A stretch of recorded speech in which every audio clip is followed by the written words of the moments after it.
Hi, this is part two of the science and history of sex talk that I did at Osher USF a long time ago. So we talked about the early concept from evolution onwards to the early eras of in the Old Testament, the New Testament, and the Arab influence on Renaissance Europe. And then we're almost talked earlier about the New Word, and the Native Americans had different approach to various sexual habits and preferences. Now we talked about the British in India as to how they were uh, shocked with the sexual sculptures in Khajuraho and in the religious temples. Chinese had a different attitude and a lot more tolerant and open. But the theme that consisted throughout all of these things that women had subjugated and mutilated and were considered possession. Obviously, then later on, the concept of love arose.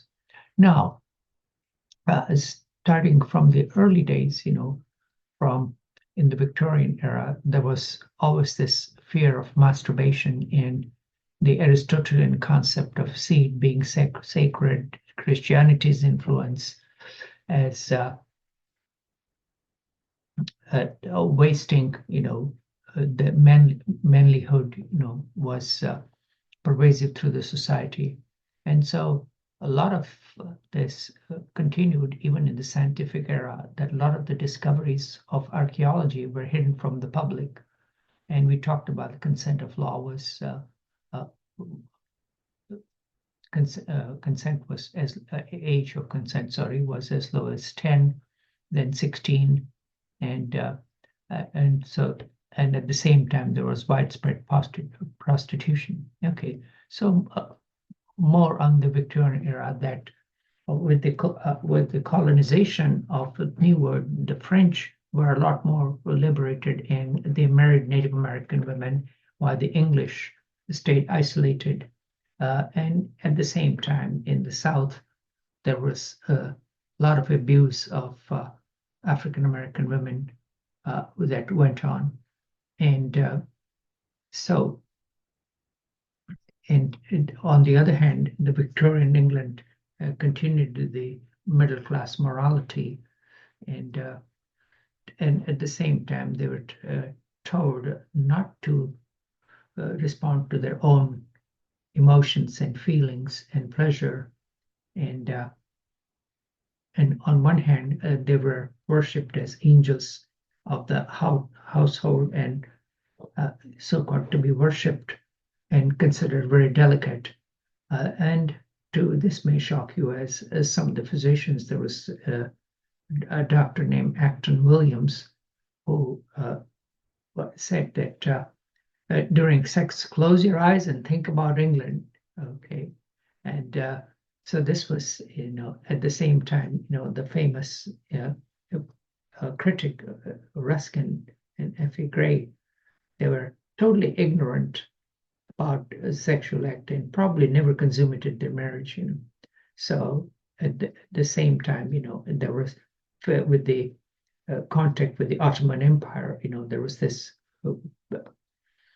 on one hand titillation and at the same time fear of the so-called lustful Turk, and the concept of sheik was came into vogue, and there was sort of underground literature. There was the love and fear of harem, and at the same time there was white slavery that was going on from the Barbary Coast earlier, and people, the so-called gentlemen did get mistresses, and on one hand, they were claimed to be respectable and well-behaved gentlemen, but they were not above visiting brothels.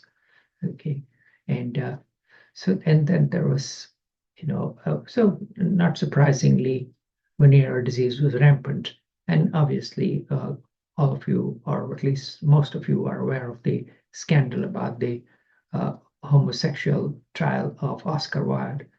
And at the same time, on this side of the Atlantic during the Civil War, the sex was, sex workers traveled with the army on both sides. And at the same time, this was boys will be boys, and there were as many as this may come as a surprise. There were as many as 450 brothels in Washington D.C. in 1861, and there were some nurses, who were, trying to get some health consciousness, and at the same time, there was even in Tennessee when Ulysses Grant, where there was something called the Smoky Row, and okay, so then and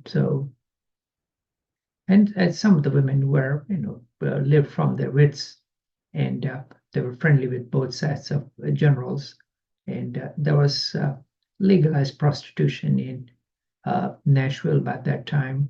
Some of the diaries that were written by the soldiers on both sides were edited, and so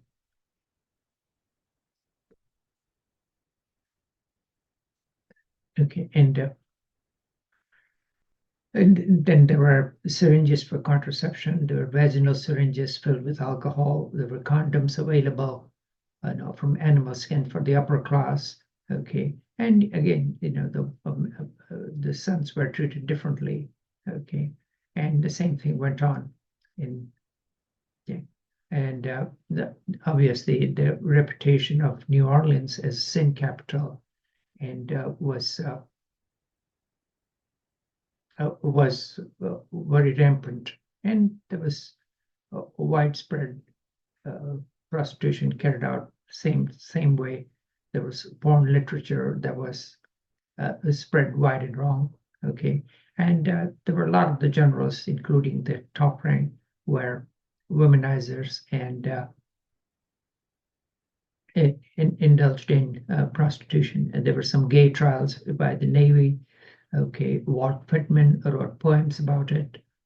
Okay, so that was now on the medical front, that the women's illnesses were misdiagnosed as all the diseases that they suffered.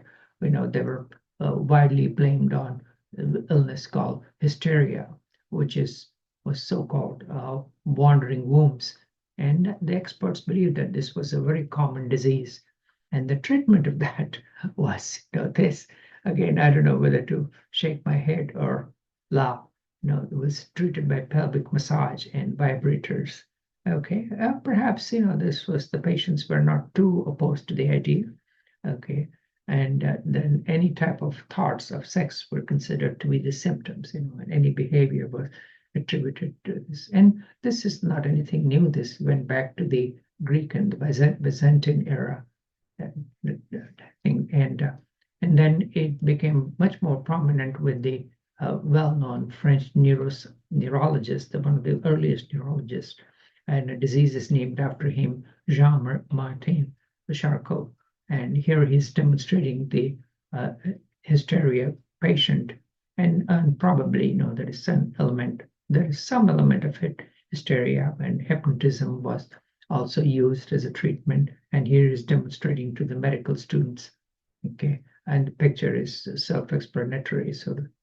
Okay, and I already talked about the famous or infamous Marion Sims, who was considered the pioneer of modern gynecological surgery, and he operated on several African American slaves, and for vesicovaginal fistula, which is one of the common complications of a complicated labor and delivery.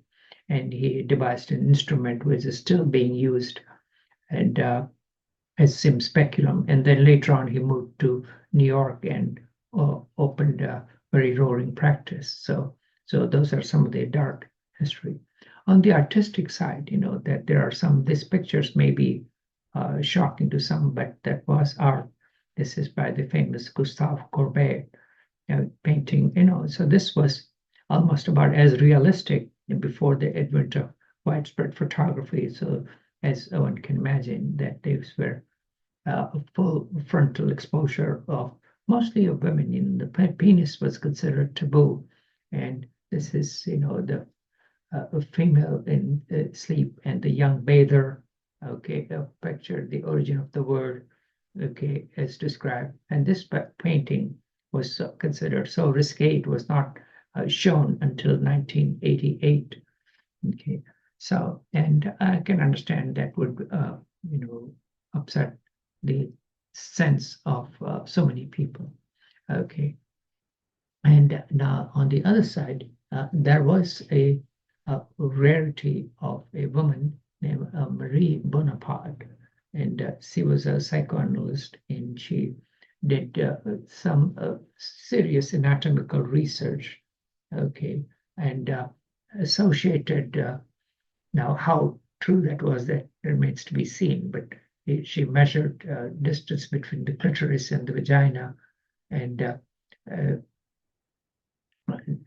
explained that how it was related to patients' sexual urges. So, and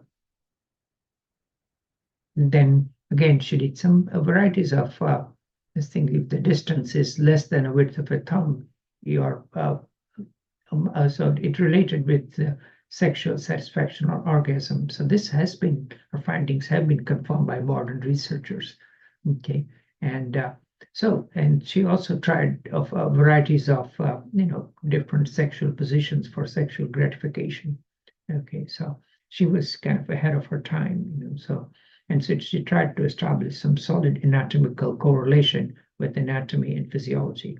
Okay, and again, so that men's swimming suits were, full. They were upper body was covered. So, and so that there was actually a protest movement that took place by men in the 1930s about quote unquote free the nipple of using relatively short swimming outfit. Okay, and at the same time, it took a long time, almost 50 years, for women to stage protest in 1986 in favor of going topless. But at the same time, that the society wasn't quite ready for it, and then the 7 ladies were arrested on charge of breaching community standards in Chicago, even in the 20th century.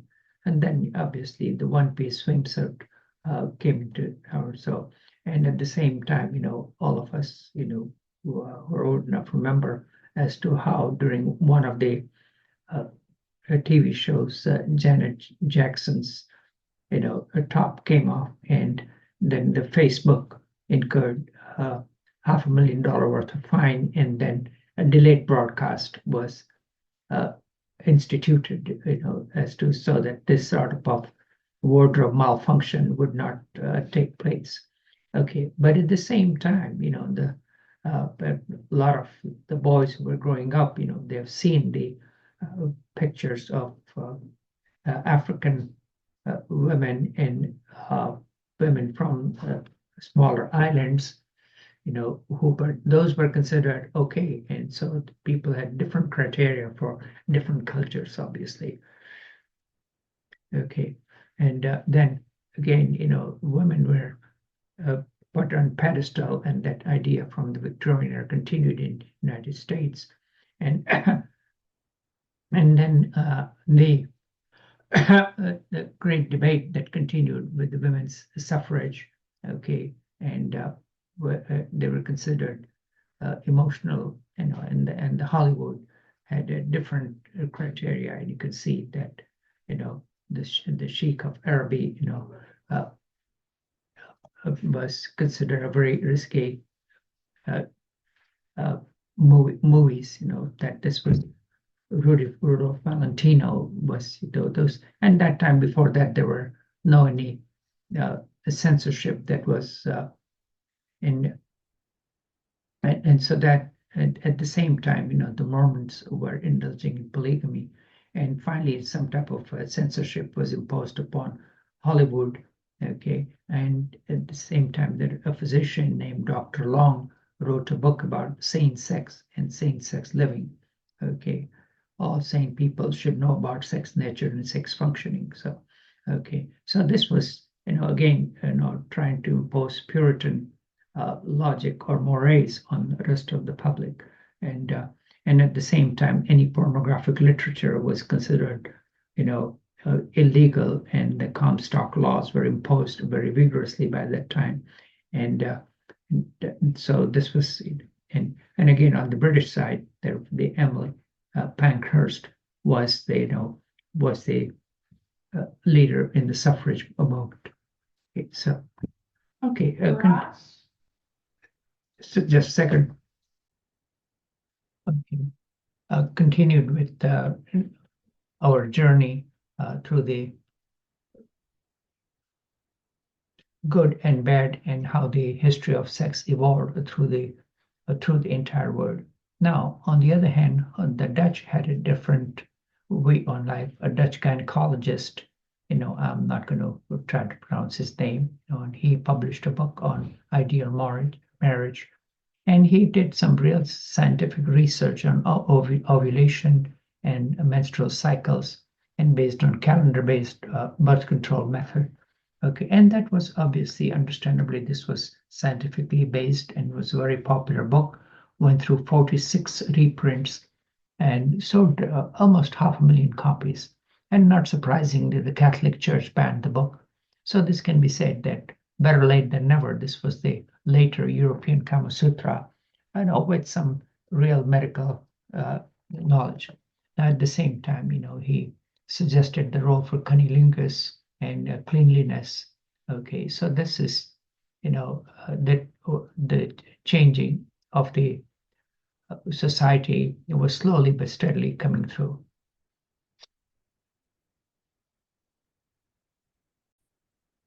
Now, I described a little while ago hysteria, so I should have put this slide close to it. So this is, the a enterprising British MD named Dr. Joseph Mortimer. He invented the vibrator for treatment of hysteria, and so this is not anything new. The Egyptians had this long time ago.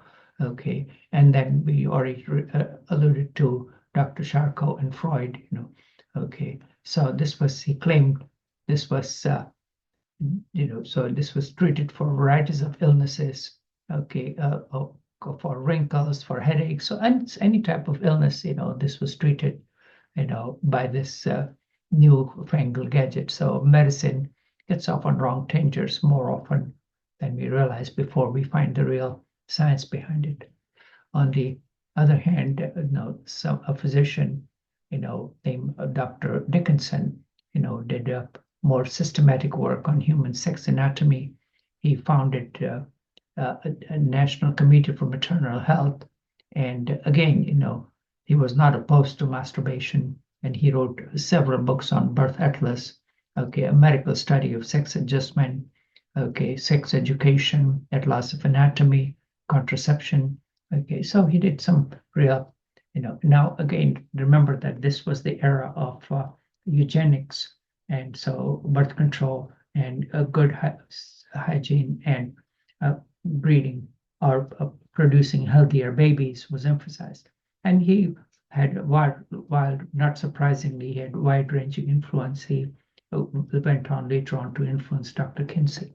Okay, and this is some of his work. Let's see if I can zoom in on his title. Yes, okay, yeah. And he was opposed to corset, as we described, and which again was anatomically very unsound way of dressing. And as a fringe benefit, they killed a lot of whales. Okay. On the other hand, there was another physician named Dr. John Watson and he was the behaviorism and conditioning was emphasized. Okay. And again, the genetics took the backside. He put everything related to environmental influences. Okay, and at the same time, he did some gut-wrenching experiments imitating Dr. Paulo. He took a 9-month-old baby and almost trained him, to fear rats. So he really did some unethical experiments type thing. So this was, he emphasized the so-called natural science method. And this was his sexual behavior, and these are some of the instruments that he went on to design to studies of sexual response. Okay, and then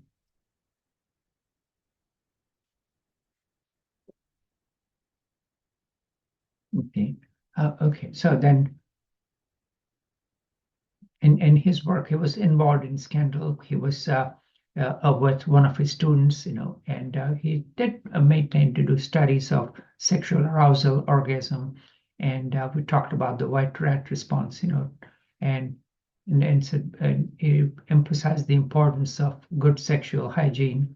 Okay, and he again told physicians to get actively involved, and it should be said that the questions and the misinformation should be answered by trained physician scientists, not by just grandmothers and priests. So, but at the same time, he had some skeletons in his closet. And next, we come down to the great Alfred Kinsey, who changed the American sexual habits and information. Okay, to dramatically. He was a Harvard PhD, and he wrote the 2 groundbreaking books on sexual behavior in males and females. Okay, he was a biologist by training, and he was studying entomology. And from then later on, he switched. So from gall wasps to wasps. So Anglo-Saxon Protestants, obviously, the abbreviation is well known. Okay, and so he was, again, studied female sexuality with various students, college students, and devised what they call Kinsey's scale. And he was well funded by the Rockefeller Institute. Okay, so he's considered the father of the American sexual revolution. Okay, and he interviewed couples, both homosexuals and heterosexuals, various scientists. I think he was somewhere at Indiana he worked, and their wives, they participated. And this was obviously the budgeted under so-called mammalian behavior studies, but he was well detailed, and he just measured various scientifically, now whether what was his own personal sexual trend, that is it's a matter of conjecture whether he was heterosexual or bisexual. Okay, and again, there's the myth about stuttering is associated with homosexuality. Okay, and so this is, so he did some really scientific work, basically. So, and in fact, he was given the nod, So, and he carried out as many as 18,000 interviews for investigating sexual behavior in the American males and females. And I think here is a brief film, so hopefully that will play.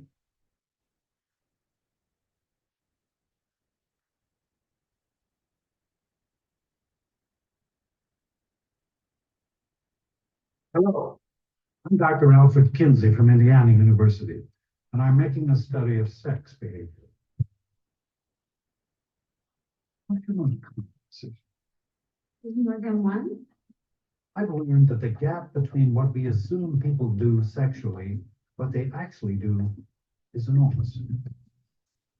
How young were you when you first experienced hugging, Necking. petting? What did you dream about? That's why a study of this kind is so important. All we have is what people like you are willing to share with us. Does suppressing Two or three times. No, only once. Okay, I think about my cat lead to stuttering? a lot. So, if you're sitting comfortably there, let's begin. In an uninhibited society, a 12-year-old would know most of the biology which I will have to give you in formal lectures.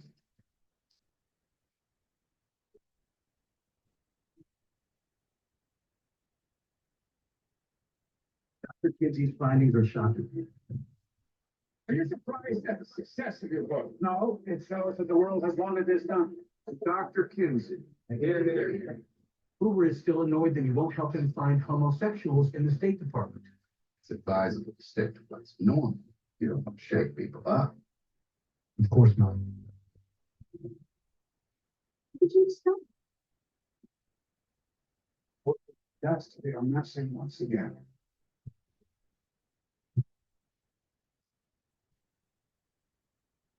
What you using the lab rats? This is another part of the project? Stop using science to justify what you've done. They can on so many other people's secrets. I don't want any of my own. Haven't I always been open to whatever you want? Sex is a risky game because if you're not careful, it will cut you wide open. So that's the clip from the movie, which was, depicting his life story. Okay, and then he again tried to put mathematical and scientific basis about the scale, and that there is a widespread preference as to people have mixed feelings, male and female. So this was, from totally 100% heterosexual to occasional homosexual, and then so on and so forth. So this was his, and this has been well documented across the other species, even animals show homosexual behavior, birds, and even other mammals, and including chimps. So okay, so this is so-called the famous Kinsey scale that he created, 0 to 6. So there's a widespread spectrum, and this was followed or even bettered by the famous duo of Masters and Johnson, William Masters. They were psychologists, I think. They were psychologists, I think, yeah. And 1950s, so they studied, a substantial number, and including a few sex workers, and they did meticulous research of biological criteria of heart rate, blood pressure, genitalia, various clinical studies. So they were a lot more medically oriented, so to speak. That couples were so-called reacting unit. Okay, orgasm was described as orgasmic phase expression, and much more scientific observation than Kinsey had done. And then they later on branched out into sex therapy, and their books were, enormously popular. So, and they had some selection bias, this thing, but overall their work was exemplary and groundbreaking. And this was in the 60s and continued in the 70s. Okay, and this is the Kinsey critic, was the guy named Kegel. So here's a little The clip. first step to performing a better Kegel is to understand the anatomy of your pelvic floor musculature. This is a pelvic floor model. The very front here are the pubic bones, just so you have orientation where it's at, which are right in the front here. This is the top of your pelvic bones. And then all of this in the red are muscles that encompass your pelvic floor. Your pelvic floor muscles are like a hammock. They go from the pubic bone in the front all the way to the coccyx bone in the back. If I turn the model around, you can see all the red, you can see the muscles. You have a superficial layer, which is your first layer that surrounds the vaginal opening. And then you have a middle layer that compresses the urethra that comes off the bladder. And when that has good tone and good strength, you don't have the leakage that can just come out with coughing and sneezing. And then there's a deeper muscle layer called the levator ani layer. This is the third layer. You can see that muscle layer. If I turn the pelvis in, you can see all the red and where it attaches to all the bony parts of the pelvis. When those muscles contract, it's an upward lift and squeeze, and it closes all of these openings, including the urethra, the vagina, and the rectum. When we have good tone in our muscles, we have good support around those openings, and therefore good bowel and bladder control and organ support. Your pelvic floor organs attached, the ligaments attached up into the muscular walls of your pelvic musculature, and when those muscles are strong, we have good organ support. When they become weak, then things become lax, and we can get incontinent and also have pelvic organ prolapse. So when we do a Kegel, especially for a female, we want to think of squeezing the labia together and also squeezing and lifting the anus, kind of like a puckering. You should not feel any thigh muscles contracting or outer gluteal muscles contracting. Conversely, for men, it's a little different. You also want to think about lifting the anus and lifting the musculature without squeezing the outer buttocks, but you also want to think about squeezing and pulling inward in the front Common tip we use for men is pull the turtle head back in the shell. And so that just means pulling the penis inward towards you. You get a stronger contraction when you contract all three layers together. And that is the proper way to do a Kegel. When you find those muscles and you feel like you can generate a contraction, you want to work up to doing about 10 repetitions with a 10-second hold and a good 10 to 20-second rest in between. And do that a few times a day. You can also practice quick contractions where you squeeze and let go about 10 times in this kind of a rhythm. Okay? You want Okay, so this is obviously this is a practice that is still very useful for people who genuinely have problems with urinary or even worse, fecal incontinence. So it's a very legit medical practice that was nicely experienced. Okay, so to do your Kegels, the first step to performing them. okay, and now at the same time, birth control movement was started in the UK by Marie Carmichael Stopes, and she described, work with Margaret Sanger in USA. Now, at the same time, on one hand, these ladies were in favor of birth control, but at the same time, they were big believers in eugenic movement and of men, and they were racist to an extent and somewhat anti-Semitic, and obviously, and their efforts were opposed by the Catholic Church, and okay, and so this was they included a survey of at least 50 or 60 couples about she wrote actually a research paper on coitus, basically. So now, and so this was, there were people who were ahead of their time. They were a true scientific background that they had used. Okay, and again, when she wrote her book before her own marriage, that was considered big no-no and created a big uproar over it. Okay, now the entire industry, the society changed dramatically with the onset of Enovid, the birth control pill, and the history was interesting. That people who were doing research on estrogens and they realized that by interfering with the normal estrogen and progesterone cycle, they can. But the research was sort of done surreptitiously, and this was well summarized in the book that I read a while back, called The America and the Pill. And obviously, because of the government policies, and that research could not be carried out here, so they went to Puerto Rico, and again they started recruiting subjects, and initially with the medical staff and the medical colleges in San Juan. But the original pills had different combinations of estrogen, progesterone, and caused a lot of side effects with bleeding and nausea and discomfort. And so obviously these were upper class women who were not interested. And they said, how would they recruit 75 or 100 subjects that they wanted for their trial? And somebody suggested go to the barrios, where this Puerto Rico is heavily Catholic, and these women were just were looking for an alternative to control their fertility, and they put up with side effects. And then the pill was marketed under the ruse of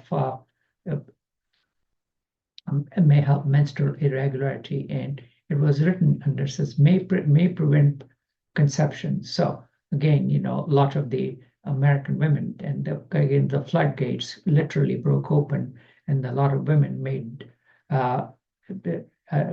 to their gynecologists or primary care physicians asking for the pills, and there's no way to check as to see whether they have menstrual irregularities or not. So that changed, and obviously this was well dramatized, the Sex and the Single Girl movie that was made later on, and then obviously the later on preparations had different dosage schedule, and that it went through the controversy of causing cancer or not causing cancer, and finally the science is finding its foot and coming out. It's becoming the normal, and there's varieties of books that have been written subsequently about starting from the early work of Kinsey and then Masterson Johnson, followed by Sherry Heights, The Height Report, which was a female sexuality, and then Dr. Alex Comfort, who wrote a book in the 70s. And again, you can see it was a widely popular worldwide, 12 million copies, that's nothing. So he did as many as, dispelled some of the misconceptions that he had. So, and again, this was like a British cookbook type with illustrations, and it was issued in different languages, including Japanese. Okay, and the Height Report emphasized the importance of female sexuality, and again, said that there was the taboo of masturbation and clitoral stimulation was put to rest. Okay, and so the great change of sex that took place, over the few decades, transfer from traditional to modern society, or organized in the identical manner, top the divine power, ancestors, and the structure, the family clan. And so this was, and then the destiny of decided by his or her family. The couples is not about love, eroticism with absence. So this was, kind of a graphic history of sex that was illustrated. While in the beginning it may sound like a wonderful moment, he argues that it was also the start of women's subjugation. Okay, the men taking possession of women and treating them as property, and paternity is the beginning of male domination. Okay, basically, and so this was putting a word or this thing about how women's sexuality was suppressed. Okay, and again, the high incidence of mortality and morbidity in pregnancy was in this 18th and 19th century was brought to the light again, and the infections and the sexual violence that went along with it. It was well documented in this historical document. And then in the second half, so he again illustrates it nicely, which again, a lot of us have lived through that. The new social organization breaks the okay, I will just try to see if I can focus in on that here. It breaks apart the family interests which have prevailed since the intimacy of the couple takes on new dimensions. Erotic and sexual liberation became the true reality. Okay, so you can just see as to how, what was considered very against society or norm became accepted in a wide range. Okay, and this was, illustrated, the Hollywood was not too far.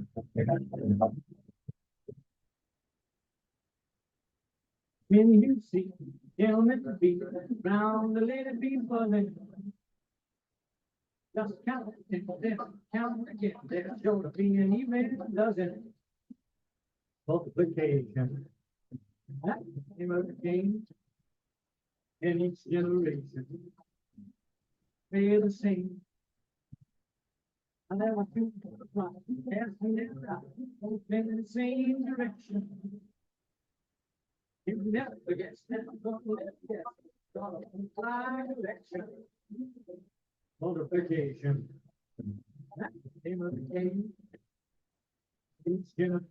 Okay, so this was again, so Hollywood, introduced as to how the sexual habits and of the Western society was changing, and obviously there are some advantages, with even the masturbation had actually had somewhat a relaxing effect, with the release of frustration that a lot of people had.